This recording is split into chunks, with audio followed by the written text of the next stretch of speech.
Bienvenue dans le garage de Maclé 12. Aujourd'hui, on a tourné la Skoda Fabia 2. Et ça, c'est de la techno.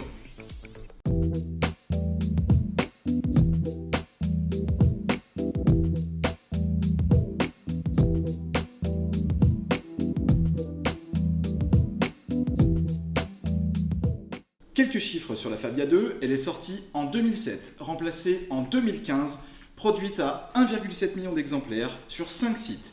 Skoda, constructeur international, ils ont quasiment fait le tour du monde en 80 usines.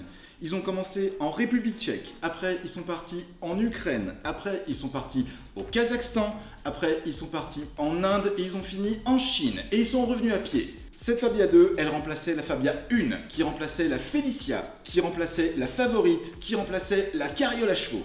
Blague à part, Skoda, c'est un des plus vieux constructeurs automobiles au monde. Ils ont commencé en 1895. Et à cette époque-là, j'étais déjà sur le pot. Au début, Skoda, c'était un constructeur de voitures de luxe, créé par deux mecs qui s'appelaient Lorin and Clement. Et maintenant, Lorin and Clement, c'est le nom des finitions haut de gamme pour les Skoda.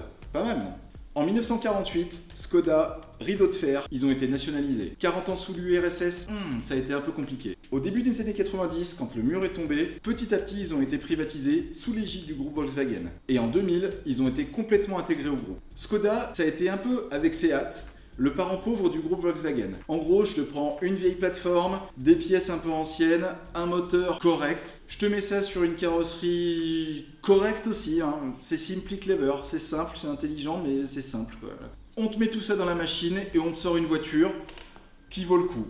Ça tient bien, c'est fiable, voilà. Mais ça manque un peu de zazazou quoi au final. Vous vous rappelez des voitures des années 90 ? Clairement, elles étaient pas glamour. Eux aussi ils s'en rappellent. Ils ont même fait une pub récemment en disant à l'époque on n'était pas très sexy, mais maintenant on a changé.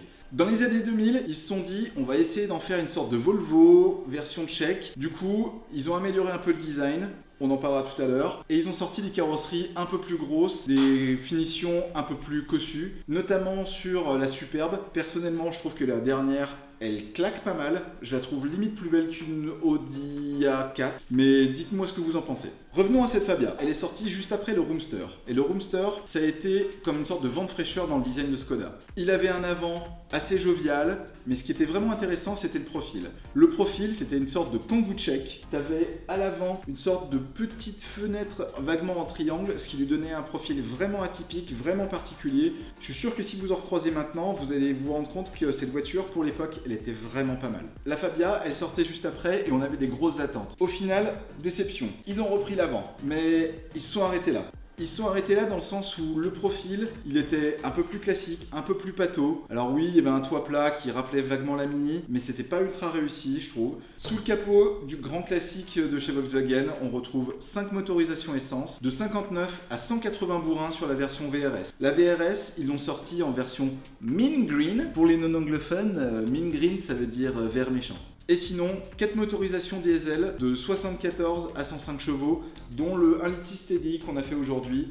Vous verrez, c'est un moteur, il est vachement bien. Tout est à peu près accessible, la mécanique est super simple, c'est un vrai régal. Hormis le Roomster dont j'ai parlé tout à l'heure, 2 autres variantes, cette version 5 portes et c'est la version break. Le gros intérêt de cette version, c'est un coffre de 480 litres, ce qui est plutôt à l'époque des valeurs du segment supérieur. Donc il était vraiment logeable, pratique, sympa, simply clever.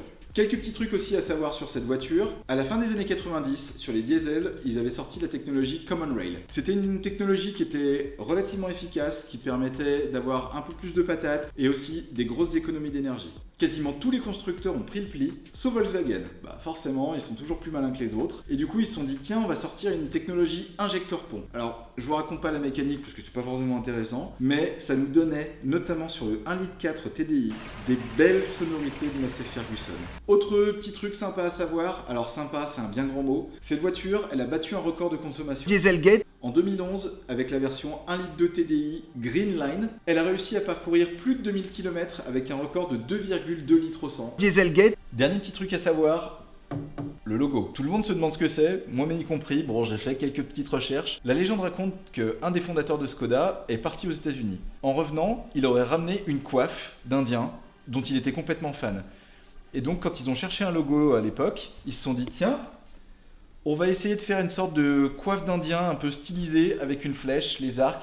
Et du coup, ça a donné ce logo avec cette forme plutôt sympathique, verte, puis des petits lauriers parce que quand même, c'est pas dégueulasse. Après tout ça, je vous parle de cette super Fabia, une voiture tchèque plutôt pragmatique. Bon, je m'arrête là. Ciao les coconuts.